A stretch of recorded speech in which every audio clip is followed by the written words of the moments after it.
ఎక్కువ మంది పిల్లల కంటే ఎట్లా పోషిస్తారు, నాశనం అయిపోతారు కదా, అది కదా ఇది కదా అని చెప్పి బెదరేసి చివరికి ఒక్కళ్ళు చాలు అనేటటువంటి స్టేజ్ తీసుకొచ్చి ఇప్పుడు ఆ ఒక్కళ్ళకితో ఎట్టా సరిపోద్ది, ఇద్దరిని కానండి ముగ్గురిని కానండి అని చెప్తున్నటువంటి మేధావి విజన్లతో కూడినటువంటి మహానుభావుల సమక్షంలో జరుగుతున్నటువంటి ఒక విచిత్రమైనటువంటి పరిస్థితి. ఇప్పుడు పిల్లల్ని ఎక్కువ మందిని కనమంటాం, అదేమంటే మీకు ఆవులు ఇస్తాం, గేదెలు ఇస్తాం, లేకపోతే కాస్త కాన్పు ఖర్చులు ఇస్తాం అని చెప్పుకుంటున్నటువంటి రోజు.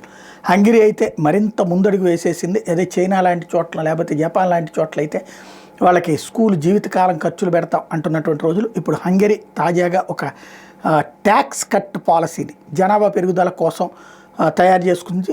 టోటల్గా వెస్ట్రన్ వరల్డ్ మొత్తంలో ఇదే ఫస్ట్ అనుకోవాలి. 1 child mothers are exempt from income tax until they turn 30. అంటే ఒక్క బిడ్డే ఉన్నటువంటి వాళ్ళకి 30 ఏళ్ల వయసు వచ్చే వరకు వాళ్ళకి ట్యాక్స్ ఉండదు బిడ్డని కన్నందుకు కానీ. అలాగే ఇద్దరు కంటే ముగ్గురు పిల్లల్ని కంటే ఇద్దరు కానీ ఆ పైన ఎక్కువ మందిని కంటే జీవితంలో ఆ మహిళలకి ఇన్కమ్ ట్యాక్స్ ఉండదు. అంటే తద్వారా మీరు కనండి, మీకు పన్నులు ఉండవు. ఈ పన్నుల ఎగ్జంప్షన్ కోసమన్నా మీరు పిల్లల్ని కనండి అనేటటువంటి కాన్సెప్ట్ని తెర మీదకి తీసుకొస్తున్నారు జనాభా పెరుగుదల కోసం.